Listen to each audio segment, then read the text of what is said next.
ಶಾಸ್ತ್ರ ಚರ್ಚೆಯ ಸಭೆ ಸ್ಥಾನವಲ್ಲ. ವೇದಾಂತಿಗೆ ವಿರಾಮ ರಂಗವಿದಲ್ಲ. ನೀನು ಪೂರ್ಣ ಮಾನವನು, ದೇವ ಮಾನವನು, ಮತ್ತೆ ಮಹಾತ್ಮನು ಇಂದಿನ ಪೃಥ್ವಿಯಲ್ಲಿ. ನಿನಗಾವ ವೈರಿ ಎಂಬುವನಿಲ್ಲ ಸಮಸ್ತ ಮಾನವ ಕುಲದಲ್ಲಿ. ಚೇಷ್ಟೆ ಚಡಾಯಿಸಿದೆ ನಿನ್ನೆದೆಯಳು ಅಂಗರಾಜ. ಕಟು ನುಡಿಗಳನ್ನು ನುಡಿಯದಿರಿ, ಪರಿಹಾಸ್ಯವ ಮಾಡಿ. ಪರಿಹಾಸ್ಯವಲ್ಲ ಮೃತದೇವಿ ಪುತ್ರ, ನಿಜ ಸ್ಥಿತಿಯನ್ನು ಅನುಭವಿದೆ. ನಿನ್ನ ಬಗೆಗೆ ಇರುವ ನನ್ನೆದೆಯ ಶಬ್ದವನ್ನು ಚಿತ್ರಿಸಿದನಷ್ಟೇ. ಓ ಧರ್ಮರಾಜನೇ, ರಾಜವಿದ್ಯ ಗರ್ವಿತನೂ ನೀನಲ್ಲ. ಬಂಧುಗಳ ಅಭ್ಯುದಯದ ಶ್ರೇಯಸ್ಸಿಗಾಗಿ ಬಂದಿರುವ ತ್ಯಾಗ ಮೂರ್ತಿಯೂ ನೀನು. ತರವಲ್ಲ ನಿನಗೆ ಮಾರಿಯ ತೆರೆದ ಬಾಯಿಗಳು ಬಂದು ಬೀಳುವುದು. ಮಾರಿಯ ತೆರೆದ ಬಾಯಿ ಇದಲ್ಲ, ರಣಭೂಮಿ ಈ ಧರ್ಮರಾಯನಿಗೆ. ಕರ್ಣರಾಜನ್ ಟಳನೆ ಹೊಡೆದು ಪುಡಿ ಪುಡಿಯಾಗುವವು ಮಾಯೆಯ ಪಟಲಗಳೆಲ್ಲ ಈ ರಣಾಂಗಣದಲ್ಲಿ. ಪುಣ್ಯ ಪಾಪಗಳು, ದ್ವೇಷ ಸ್ನೇಹಗಳು ಬೆಂದುರಿದು ಭಸ್ಮವಾಗುವ ಇಲ್ಲಿ ಈ ರಣಾಂಗಣದಲ್ಲಿ. ಇಲ್ಲಿ ಮೈಯ ಮೆತ್ತುವ ನೆತ್ತರ ಕೆಸರು, ಕೈವಲ್ಯದ ಕುಸುರು. ಅದೇಕೋ ನನ್ನೆದೆಯಲ್ಲಿ ಕರುಣೆಯ ಗೆದ್ದಿದೆ. ದೂರಾದ ಧರ್ಮರಾಜನೇ, ಕಳಿಸಿಕೊಡುವ ಕೃಷ್ಣಾರ್ಜುನರನ್ನು. ಕರ್ಣರಾಜನ್, ನೀ ತೋರುವ ಕರುಣೆ ನನಗೆ ಕರ್ಕಶ ಕಠೋರ. ನನಗಾಗಿ ನೀ ಸುರಿಸುವ ಕರುಣಾರಸ ನನ್ನೆದೆಗೆ ತಪ್ತ ಬರದ ರಸ. ಅದೇತಕ್ಕೂ ಅದಾವನೆ ನಮಗೂ ಮರುಗುತ್ತಿದೆ ನನ್ನ ಮನ. ತಿಳಿಯದು ಇದರ ಮರ್ಮ. ನಿಮಿಷವೇ ಆಗುವೆ ನೆತ್ತರ ಕೆಸರಿನ ಧರ್ಮ. ನೆತ್ತರ ಕೆಸರಿನ ಮೇಲೆ ನಿಲ್ಲದಲೆ ನಿಲುಕಲಾರದು ನೀಲಕಂಠನ ನೀಳಯ ಕ್ಷತ್ರಿಯರಿಗೆ. ಓ ರಣಕಲಾ ಪಂಡಿತನೇ, ನಿನ್ನೊಳಿರುವ ಬಿಲ್ವಿದ್ಯೆಯನ್ನು ತೋರಿಸು ನನಗೆ. ಮೆಚ್ಚಿನ ವೀರನಾಗುವೆ, ಸಿದ್ಧರಾಗು ಯುದ್ಧಕ್ಕೆ. ಏನು ಮಾಡದು? ಓ ಮಹಾತ್ಮನೇ. ಮಹಾತ್ಮನೆಂದು ಕರೆಯುವುದು ಕರ್ಣರಾಜನೇ. ಯೋಗದ ದಿವ್ಯ ಶಕ್ತಿಯಳು ಪವಾಡಗಳನ್ನೇನೂ ಮಾಡಿಲ್ಲ. ನಾನೇನು ಮಾಯಾ ಕೋಲಾಹಲನಲ್ಲ, ನಾನೊಬ್ಬ ಸಾಮಾನ್ಯ ಮನುಷ್ಯ. ಆದರೂ ಸತ್ಯವನ್ನು ಕಟಕಿತ್ತಿದ್ದ ಆನಂದ ಮೂರ್ತಿ ನೀನು. ಇಗೋ ಇಗೋ ಸಿದ್ಧರಾಗು. ಸಿದ್ಧರಾಗು.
ಇನ್ನೇನಿದೆ ಮುಂದಕ್ಕೆ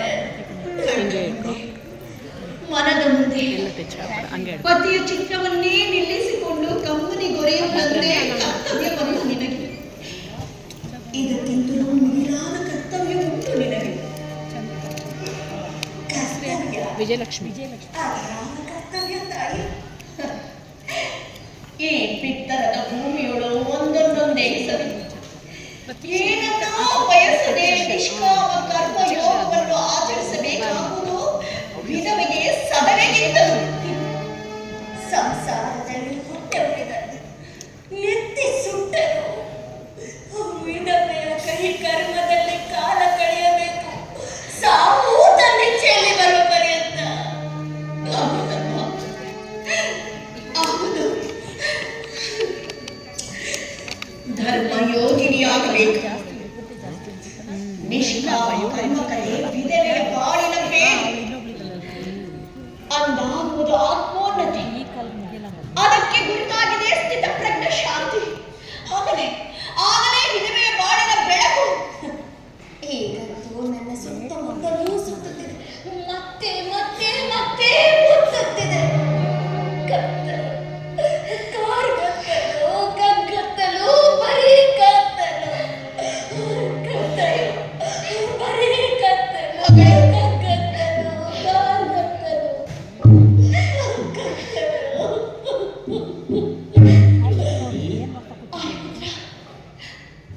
ದ್ರೌಪದಿ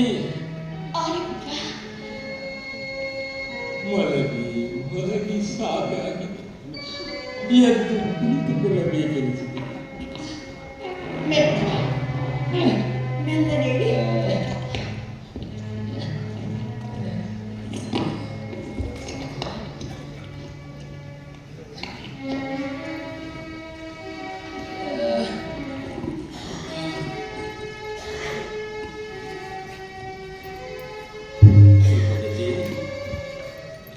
ಮನುಷ್ಯನ ಆಸೆಗೆ ಕೊನೆಯದಲ್ಲಿ ಕಲ್ಪನೆಯ ರೆಕ್ಕೆಗಳು ತಣಿದವು. ಹಾರಿ ಹಾರಿ ಆಸೆಯ ಕೊನೆಯ ಕಾಂಬುದಕ್ಕೆ ಹರಸೊತ್ತಿಗೆಯ ಆಸೆಯಿಂದಲೇ ಯುದ್ಧವನ್ನು ಆರಂಭಿಸಿದರು.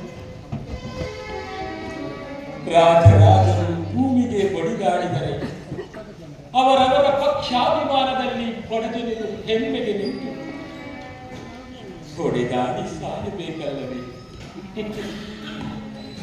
ಇದೊಂದು ವಿಕೃತಿ ಭಾರತೀಯ ಸುಕೃತಿಗೆ. ಪಾಂಚಾಲಿ ಹಿಂದಿನ ಯುದ್ಧದಲ್ಲಿ ಕರ್ಣನ ಕೈ ಮುಗಿದಾದದು. ಇದುವರೆಗೂ ಕೌಂತೆಯರನ್ನು ಕೃಪಾದೃಷ್ಟಿಯಿಂದ ಕಾಣುತ್ತಿದ್ದ ಜಯಲಕ್ಷ್ಮಿ ಜಾರುವಳೇನೋ ಕೌರವೇಶನ ಕಡೆ. ಒಟ್ಟಾರೆ ಕರ್ಣನನ್ನು ಕೊಲ್ಲುವುದು ಪಾಂಡವರಿಗೆ ಸಾಧ್ಯವಿಲ್ಲ. ಕರ್ಣನನ್ನು ಕೊಲ್ಲುವುದು ಹೋದರನೇ ಬಕಾಸುರನಲ್ಲ, ಅಂಗರಾಜ ಕರ್ಣ. ಗದೆಗೆ ದಾರಿ ತೋರದು, ಭೀಮಶಕ್ತಿಗೆ ತೊಡಗು ಬಿದ್ದರು ಧನುರ್ವೇದ ಮಂತ್ರಗಳ ತಾಕಲಾಟದಲ್ಲಿ. ಈಗ ಪಂಡಿತರು ಕರ್ಣನನ್ನು ಶಬ್ದ ಪಂಡಿತರು, ಇದನ್ನು ಉಚ್ಚರಿಸುವರು ಎಡವ ಶಾಂತಿಗೆ ಮೆಚ್ಚಿದವರು.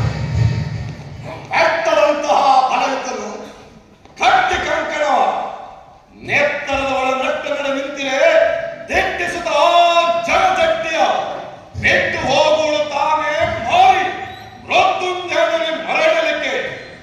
ಅಂದ ಬಳಿಕ ಆ ಕರ್ಣ ಕೀಟಕ. ಇದು ಬರಿಯ ಶಬ್ದಾಡಂಬರ. ಆಡಂಬರದ ಅಂಗ ಒಟ್ಟಲ್ಲ ಈ ಭೀಮನು. ಆರು ಮುಸಿಡಿಯಲ್ಲಿ ತೆಗೆದಾದನು. ಅಂದ ಬಳಿಕ ಧರ್ಮರಾಜನ್ ಈ ಭೀಮನಿಗೆ ಆ ಕರ್ಣ ಕೇವಲ ಕೀಟಾಣು. ಓ ಬಲ ಭೀಮನೆ, ಬರೀ ಬಲಶಾಲಿಗೆ ಪ್ರವೇಶವಿಲ್ಲ ಇಂದಿನ ವಿಜ್ಞಾನ ಪ್ರಪಂಚದಲ್ಲಿ. ತಿರಸ್ಕಾರವೆನ್ನದೆ ವಿಜ್ಞಾನಕ್ಕೆ ಪುರಸ್ಕಾರವೆಂದು ತಿಳಿದುಕೋ ನನ್ನೇ ಉದ್ಧಾರ. ಆ ರಾವಣನ ತಲೆಯ ಕುಟ್ಟಿ ಕೊಲ್ಲುವಂತಹ ಬೆಟ್ಟದಂತಹ ಶಕ್ತಿ ಹನುಮಂತನಲ್ಲಿರಲಿಲ್ಲವೇ? ಧನುರ್ವೇದ ಕೋವಿದನಾದ ಆ ರಾವಣನ ವಿಜ್ಞಾನದ ಮುಂದೆ ತನ್ನ ಬೆಟ್ಟದಂತಹ ಶಕ್ತಿ ಅಸಮರ್ಥವೆಂದು ಬಗೆದು ಸುಜ್ಞಾನಿಯಾದ ಹನುಮ ವಿಜ್ಞಾನಿಯಾದ ರಾಮನ ಬಾಣದಿಂದ ರಾವಣನ ವಧೆ ಮಾಡಿಸಿದನು. ಅಂತೂ ವಿಜ್ಞಾನದ ಅಣುಶಕ್ತಿಗೆ ಹನುಮಶಕ್ತಿ ತಲೆಬಾಗುವುದೆಂಬುದು ಅಥರ್ವಣ ವೇದದ ಅರ್ಥಗರ್ಭಿತ ಮಾತಿದು. ಆದರೆ ಏನಾಯಿತು ಧರ್ಮಾವತಾರ? ಆ ವಿಜ್ಞಾನದ ಶಕ್ತಿಯನ್ನೇ ಮುರಿದೆಗೆವ ಮಹಾಶಕ್ತಿಯೊಂದಿದೆ ಸಾಂಖ್ಯ ಯೋಗದಲ್ಲಿ. ಒಂದು ವೇಳೆ ವಿಜ್ಞಾನವು ತಾನೇ ಅಪಾರ ಹತ್ಯಾಕಾಂಡವ ನಡೆಸಿದರೆ ಸಾವು ನೋವುಗಳಲ್ಲಿ ನರಳುತ್ತಿರುವ ಪೃಥ್ವಿಯನ್ನು ಎತ್ತಿ ಸಂರಕ್ಷಿಸಿದ ಶಕ್ತಿ ಇದೆ ಸಾಂಖ್ಯ ಯೋಗದಲ್ಲಿ. ಪಾಂಡವರ ಜೀವಿತವೇ ಸಾಂಖ್ಯ, ನಮ್ಮ ಭಂಗದ ಕಲ್ಲನೇ ಕಪಿಲ. ಆ ಕುರುಕ್ಷೇತ್ರ ಯೋಗ, ಪಾಂಡವರ ಹೋರಾಟವೇ ಕಠಿಣ ಸಾಧನೆ. ಇಂತಿರೇ ಮೂರ್ತಿವಂತ ವಿಜ್ಞಾನಿ ಆಗಿರಲಿ ಕರ್ಣ, ಆ ಕರ್ಣನ ತಲೆ ತಡೆಯುವವೇ ಸಾಂಖ್ಯರು, ಈ ಕುಂತಿಯ ಮಕ್ಕಳು. ಎಂತಾದರೂ ಕರ್ಣನನ್ನು ಕೊಲ್ಲುವುದು ಕಠಿಣ. ಏನದು? ಕರ್ಣನನ್ನು ಕೊಲ್ಲುವುದು ಈ ಕೌಂಟರಿಗೆ ಅಸಾಧ್ಯವಂತೆ. ಅಣ್ಣನವರ ಉದ್ಧಾರ ಸತ್ಯ, ತ್ರಿವಾರ ಸತ್ಯ. ಕೃಷ್ಣದೇವ, ಇಂದಿನ ರಣಾಂಗಣ ತುಂಬಿ ಬಂದಿದೆ ಕರ್ಣ ರಸಾಯನದಿಂದ. ಸತ್ಯ, ತ್ರಿವಾರ ಸತ್ಯ. ವಿಷಮವೇ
ವಿಷದ ಬೊಬ್ಬುಳಿಯನ್ನೆಬ್ಬಿಸುವಂತಹ ವಿಷವಾಯುವನ್ನೇ ಸೃಷ್ಟಿಸುವುದು, ಬೆಂಕಿ ಮಳೆಯನ್ನೇ ಬೀಳಿಸುವುದು, ಮಿಂಚಿನ ಕೆಂಗಿಣಿಗಳನ್ನು ತುಂಬುವರು. ಸಮಯ ಸಾಧಿಸಿದರೆ ವಿಶ್ವ ಬ್ರಹ್ಮಾಂಡದ ಗೋಲಕವನ್ನೇ ಗಿರಗಿರಗೆ ತಿರುಗಿಸುವುದು. ಇನ್ನಯ ವಿಜ್ಞಾನದ ನೈಪುಣ್ಯದಲ್ಲಿ ಆ ಮಹಾರಥಿ ಕರ್ಣರ ಬಣ್ಣ ಕೊಟ್ಟು ಬಣ್ಣಿಸಿದೆಯೋ ಆಯ್ತುವ ಕರ್ಣನನ್ನು. ಓ ವಿಜ್ಞಾನಿಗಳ ರಸ, ಯೋಗಿಗಳ ಕರೆಯ, ನಿನ್ನ ಬಲಗೊಂಡ ಪಾಂಡವರ ಭವಿತವ್ಯದ ಬಸುವಿನಲ್ಲಿ ಬೆಳಗುತ್ತಿದೆ ಜಯಶ್ರೀಯ ವಂದನೆಗೆಯಲ್ಲಿ ಮಂಗಳಾರತಿ.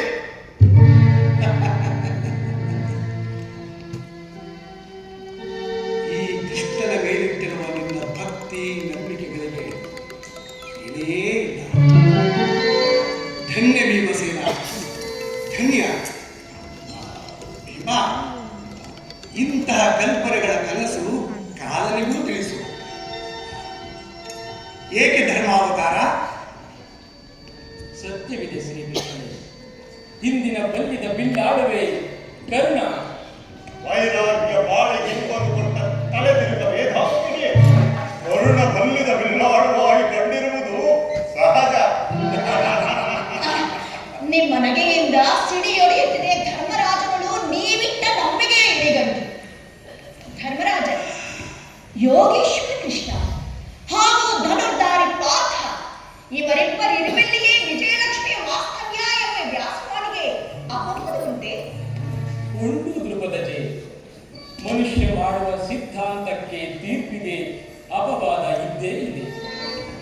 ಆದರೆ ಆ ಪರಬ್ರಹ್ಮನ ಸಿದ್ಧಾಂತ ಮಾತ್ರ ನಿತ್ಯ ಸಿದ್ಧಾಂತ. ಒಟ್ಟಾರೆ ಕರ್ಣನನ್ನು ಕೊಲ್ಲುವುದು ಧರ್ಮದ ಆರನ ಹಣಗಣ್ಣಿನ ಕೋಳಾಗ್ನಿಯ ಚುಚ್ಚುವುದು ನನ್ನ ಬೆಂಗಿಣಿಯಲ್ಲಿ.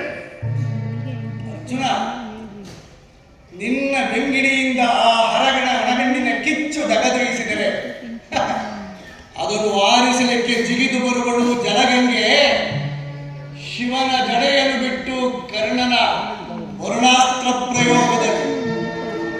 ಏನಾದರೆ ಏನಂತ ವೇಣುಗೋಪಾಲನೆ, ಪಾಶುಪನಿಂದ ಕೊಡಲ್ಪಟ್ಟ ಪಾಶುಪತಾಸ್ತ್ರ ಆಧೇಯವಾದದ್ದು. ನಿಜ ಕೃಷ್ಣ, ಪಾಶುಪತಾಸೆನ್ನ ಹೊರಹೊಮ್ಮ ಸಿಡಿಲಿನ ಬೆಂಗಿಡಿ ಕೆಮ್ಮೆಂಚಿನ ಕೆಂಗಿಡಿ ತಟ್ಟಯಿಸಿ ಕಿಕ್ಕಿರಿದು ತೆಳೆದಾಗ ಯಾಪೆಟ್ಟವೇ ಒಡಿಗೊಡೆದು ಹಾರಿ ಹೋಗುವುದು. ಆಮೇಲೆ ಆ ಕಾರಣನಾಮಗಳು ತಪ್ಪದು. ಭೀಮ, ಅರ್ಜುನನ ಪಾಶುಪತಾಸ್ತ್ರ ಕೇವಲ ಪೆಡಂಬುತ ಮಾತ್ರ. ಪಾಶುಪತಾಸ್ತ್ರವನ್ನು ಬೆಳಗುವುದರೆಂದು ನುಡಿದ ನೀನು ಏನಿದು ಅನಾಹುತ ವಿನಾಕಾರಣ? ಕಾರಣ ಪಾಶುಪತಾಸ್ತ್ರವನ್ನು ನಿಲ್ಲಿಸಿದ ಪರಿಣಾಮವಾಗಿ ಅವನನ್ನು ಕೊಲ್ಲುವುದಾಗಿ ಪ್ರತಿಜ್ಞೆ ಮಾಡಿದನು. ಸರಿ, ಊರಾಗು ಸ್ವಾಮಿ. ನನ್ನ ಹೊರಡಾಣೆ, ಕೊಂದ ಮಾತೆಯಾಡಿ. ಶ್ರೀಕೃಷ್ಣನಾಣೆ ಕೈಯ ತಡೆಯಲಿ ಕೇವಲ 5 ಕ್ಷಣಗಳವರೆಗೆ. ಹೇಳಿ. ಅದಾವ ವಿಧಿಯ ಮುತ್ತು ದೊತ್ತೆಂದು ಹೆಡೆಯೆತ್ತಿ ನಿಂತಿತು. ಓ ಕೃಷ್ಣ ಮುರಾರಿ, ಬಿಚ್ಚಿ ಹೇಳನಿಗೆ ಪ್ರಚಂಡ ಕಲ್ಕಿ. ತಂಗಿ, ವಸ್ತ್ರಾಪಹರಣ ಕಾಲದಲ್ಲಿ ನನ್ನನ್ನು ಕೂಗಿ ಕರೆದಂತೆ ಕೂಗಿ ಕರೆ ಪಾರ್ವತೀ ದೇವಿಯನ್ನು ಕೇಳಿಸಲು ನಿನ್ನ ಕರೆ. ನಿನ್ನ ಮೊರೆ ಕೇಳಿ ಮೈದೋರುಗಳು ಆ ಮಹಾದೇವಿ. ಅವಳೇ ಪರಿಹರಿಸಬಲ್ಲಳಮ್ಮ ಈ ವಿಷಮ ಸಮಯದಲ್ಲಿ. ಅಮ್ಮ, ಶಾಂಭವಿ,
ಅರ್ಜುನ, ಮಾರ್ತಾಂಡ ಮಂಡಲಗಳು ತುಂಬಿದ ಸತ್ಯ ತಾನೇ ಕೃತಿ ಗರ್ಭಗಳು ರೂಪುಗೊಂಡು ಮೂಡಿದಾತನೇ ಧರ್ಮಾತ್ಮ ಧ್ರುವ. ಇವನ ಸಹವಾಸವೆಂಬ ಸ್ವಚ್ಛೋದಕದಲ್ಲಿ ಮುನಿಗೆದ್ದ ಮನುಷ್ಯತ್ವ ಪೂರ್ಣತ್ವ ಪಡೆಯುವುದು ಈ ಪೃಥ್ವಿಯರು. ಇಂತಹ ಧರ್ಮಾತ್ಮನ ಅಪಮಾನ ಮಾಡಿದವನಿಗೆ ಬಿಡದೆ